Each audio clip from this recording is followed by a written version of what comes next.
Muchas gracias, señor presidente, por la invitación y muchas gracias por permitirme exponer. Voy a ser lo más sucinto posible respecto del contenido de la acusación constitucional. Lo primero que tengo que decir, porque creo que tal como dijo el diputado Ramírez, nobleza obliga, es que esta debe ser de las acusaciones constitucionales más débiles que han sido presentadas en esta Cámara de Diputados. Me cuesta entender y voy a tratar de ser muy claro, capítulo por capítulo, de cuáles son las falencias con las que cuenta esta acusación, principalmente en la aplicación de las causales que están establecidas en la propia Constitución, una mala comprensión respecto de cómo funciona el proceso presupuestario de la nación en su totalidad, las atribuciones con las que cuenta el ministro de Educación, el entendimiento respecto del caso fortuito y fuerza mayor en el derecho administrativo y cómo ha operado y por lo tanto ha sido avalado su actuar por parte de los distintos órganos contralores, ya sea Superintendencia, Dirección del Trabajo, Contraloría General de la República, etc.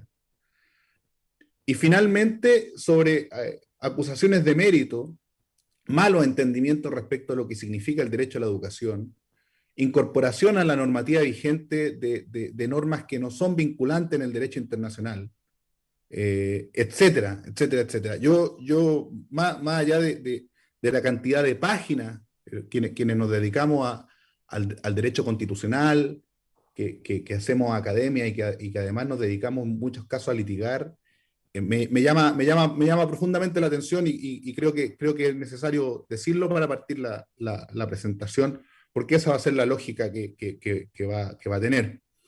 Lo primero es cuáles son las características de toda acusación constitucional. Estamos hablando de una herramienta jurídica, independiente de que estemos hablando de un juicio político, que en otros lados podemos mencionar como impeachment, acusación constitucional u otros términos.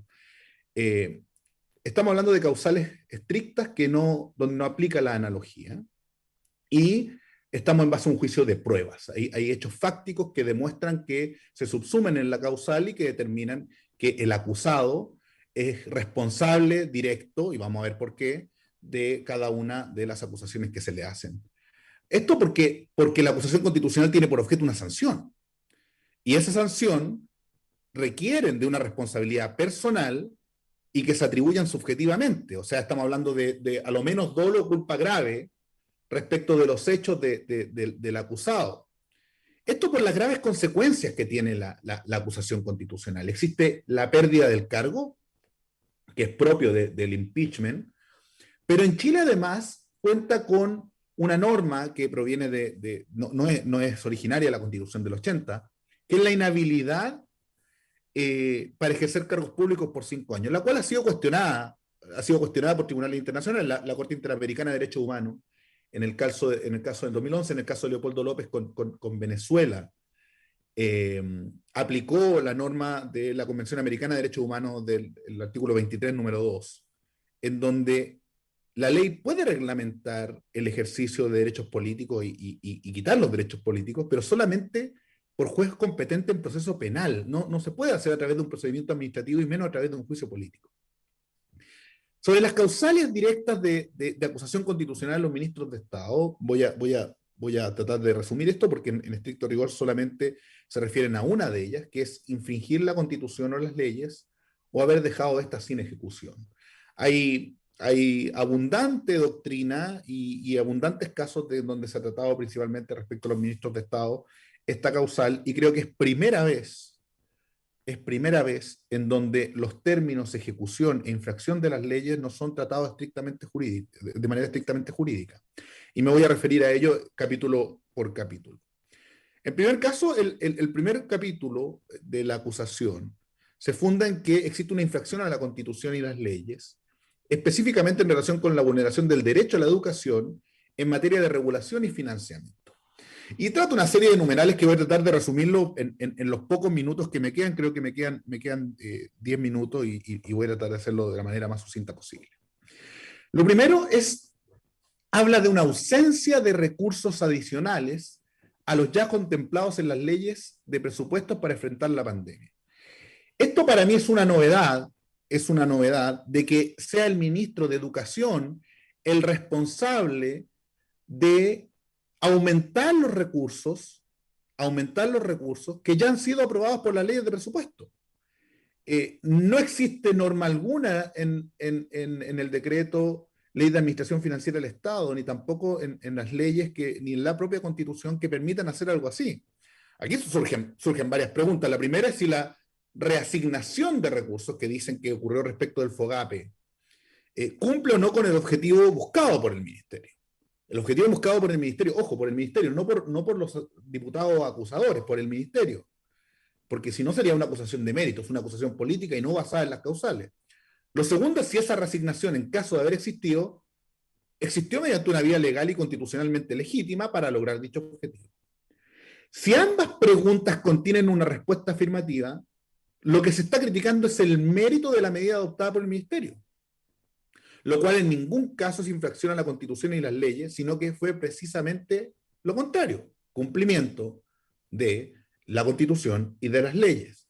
Pero aquí hay un error primero, porque además se habla de que es el ministro de Educación el responsable de todo esto, cuando la billetera fiscal es manejada por el ministro de Hacienda y el presidente de la República a través de las normas de administración financiera del Estado.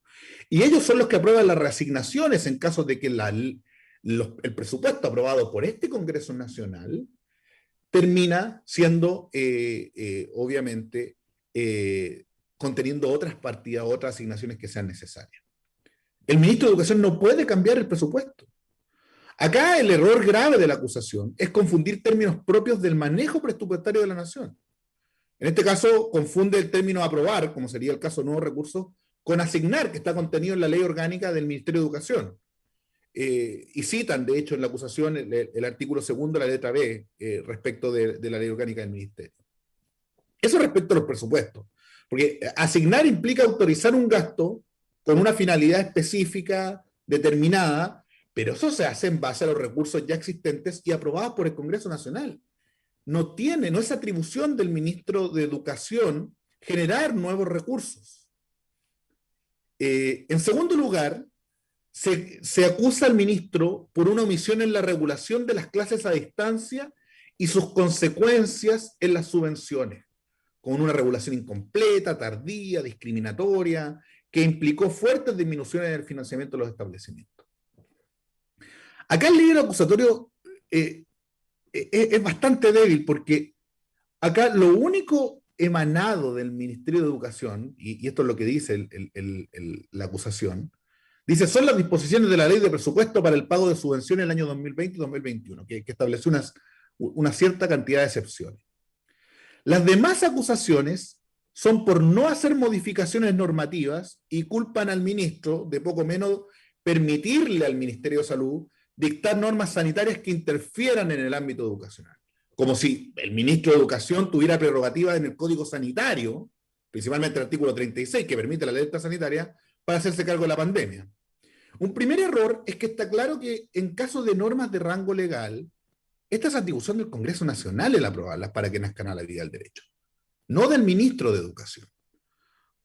Y uno podría señalar que hay muchas que son de iniciativa exclusiva, pero esa iniciativa exclusiva depende del presidente, no del ministro del ramo. Muchas veces ustedes, cuando han tramitado proyectos de ley, el ministro puede intentar patrocinar ciertas disposiciones para salvar la inconstitucionalidad en muchos casos en donde el Congreso presenta iniciativas sin el patrocinio del presidente de la República, que cuenta de iniciativa exclusiva, y el ministro se tiene que comprometer a que vengan en forma, firmadas por el presidente, suscritas por el presidente de la República, porque si no, no se pueden aprobar, y se aprueban ad referéndum. Eso es porque no es responsabilidad, no es resorte del ministro hacerlo. Acá hay un error en la acusación, porque cita nuevamente la ley orgánica del ministerio, señalando que es función ministerial estudiar y proponer normas generales. Se las propone al presidente de la República, de quien es colaborador directo. Quien ingresa un proyecto de ley cuya iniciativa exclusiva se requiere en virtud del artículo 65 de la Constitución es el presidente de la República, no el ministro del ramo. Esto sin considerar, señor presidente, que existen ciertas regulaciones que son holísticas, es decir, que aplican a todo el sistema, no solamente al sistema público, por lo tanto no requieren iniciativa exclusiva, y que podrían haber sido presentadas perfectamente por los parlamentarios. Y esto tampoco ha ocurrido. O sea, no existe una responsabilidad directa, subjetiva y única del ministro de Educación. Si hay alguien que no tiene, en este caso, atribuciones para poder dictar normativas sin la licencia del presidente de la República y sin la licencia del Congreso Nacional, es el ministro de Educación. Por lo tanto, estamos aquí frente a un problema de contradicción del libro acusatorio. Se critica no dictar normas y que las que no se dictaron eran normas que podían vulnerar a su vez normas vigentes. Y luego se culpa al ministro de no dictar normas legales que son atribución del Congreso, o un decreto supremo que modificara, mencionan por ahí el decreto supremo 67, cuya atribución y responsabilidad es resorte de la potestad reglamentaria del presidente de la República y no del ministro. Luego, respecto de la subvención especial preferencial y sobre la utilización de recursos específicos fuera del marco legal, acá el textualismo que ocupa la acusación constitucional llama profundamente la atención, en donde encuentra que la Contraloría, la Dirección del Trabajo y todos los órganos contralores que han aplicado el caso fortuito fuerza mayor producto de la pandemia como análisis o argumento o elemento interpretativo de la ley, estarían en algo incorrecto y por lo tanto, en este sentido, el ministro debiese ser acusado constitucionalmente por infringir la ley, por utilizar el caso fortuito fuerza mayor como herramienta interpretativa. La verdad es que esto es desconocer resoluciones de todos los organismos jurisdiccionales de la República, no solamente el Tribunal Constitucional, la Corte Suprema, también administrativos como la Contraloría General de la República, todas las superintendencias como reguladores, etcétera, etcétera, etcétera. Todos han dictado ciertas y determinadas normas. Recordemos que de hecho de no existir el caso fortuito fuerza mayor, los estudiantes, por ejemplo, de educación privada, educación superior privada, que están en IP y CFT, y que no están sujetos a la gratuidad, no podrían recibir beneficios estudiantiles, porque los beneficios estudiantiles, de acuerdo a un decreto del año 2011, solamente se entregan por programas presenciales. Tampoco podría entregarse gratuidad, señor presidente, porque la gratuidad, de acuerdo al artículo 109 de la Ley de Educación Superior, solamente se puede entregar a programas presenciales y semipresenciales si es que cuenta con la autorización de la Subsecretaría de Educación. Los programas a distancia no pueden ser, ¿cómo se llama?, financiados.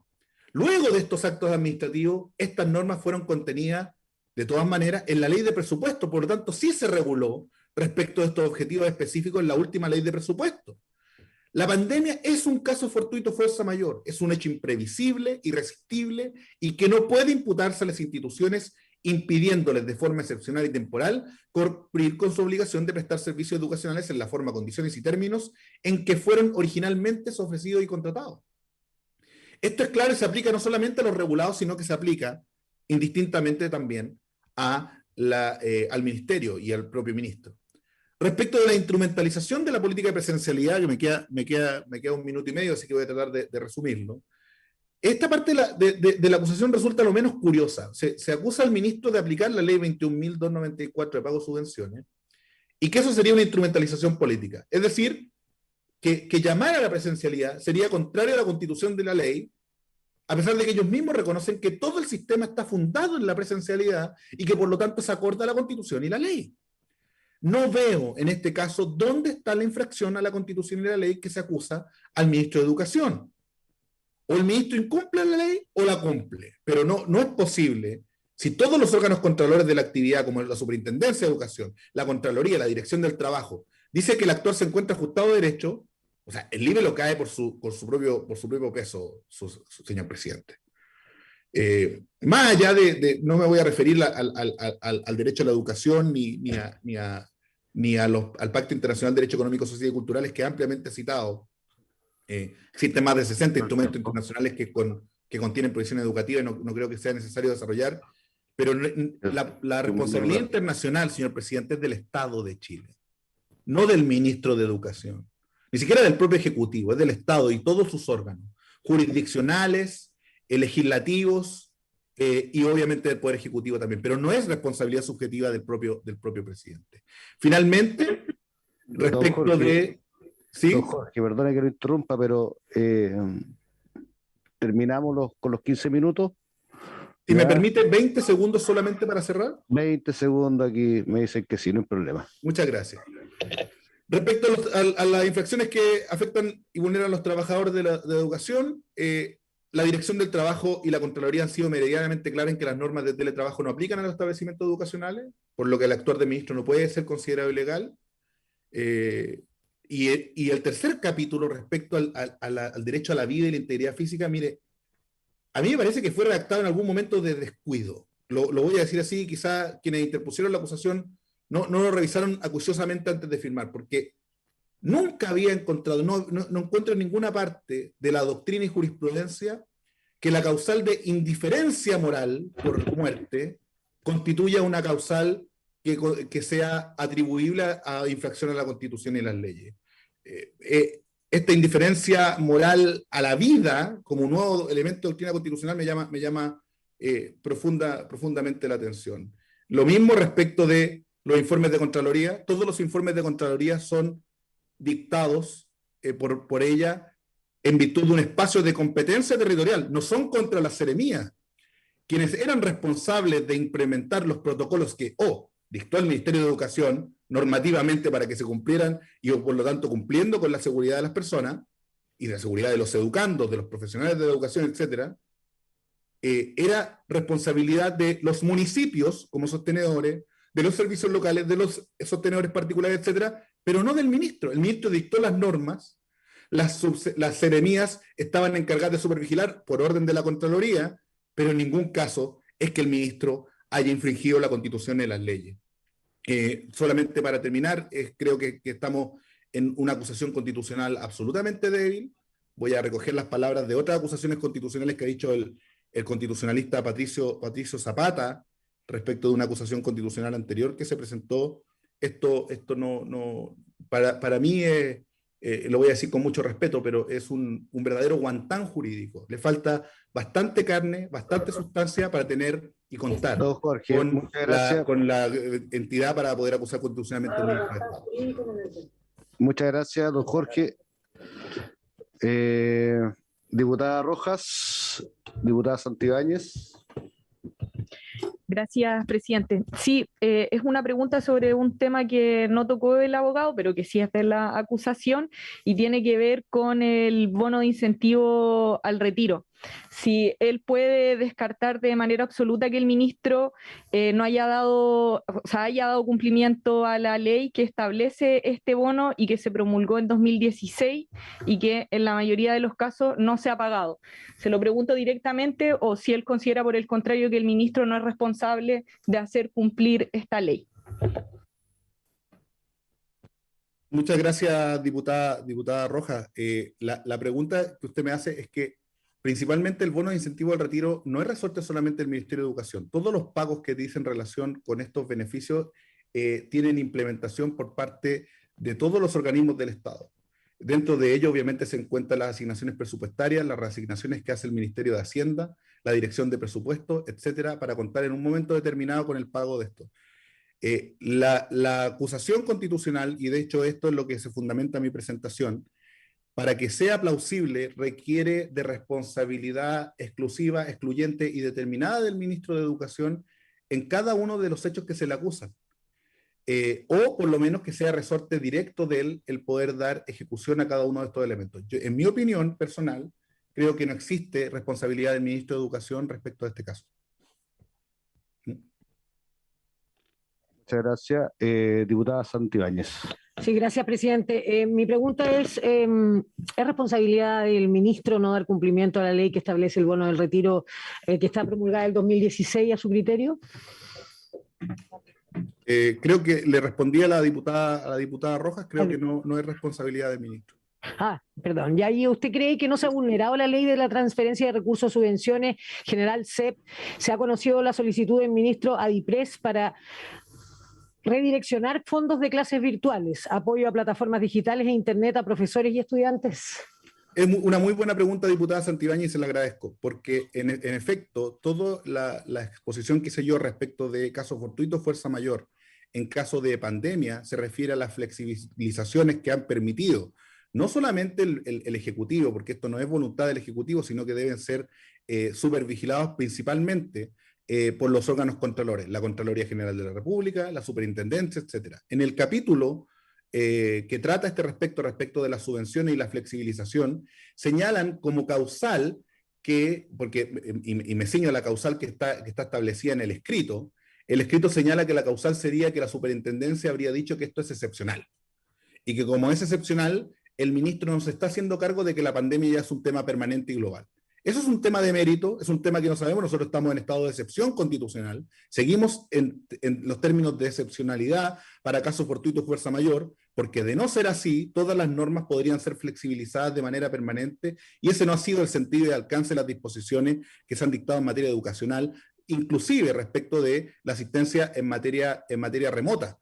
Todas las normas y la exigencia no solamente en educación escolar, sino que también en educación superior, apuntan a que una vez superada la pandemia, se volverá al formato presencial como es lo adecuado en materia escolar y en materia de educación superior.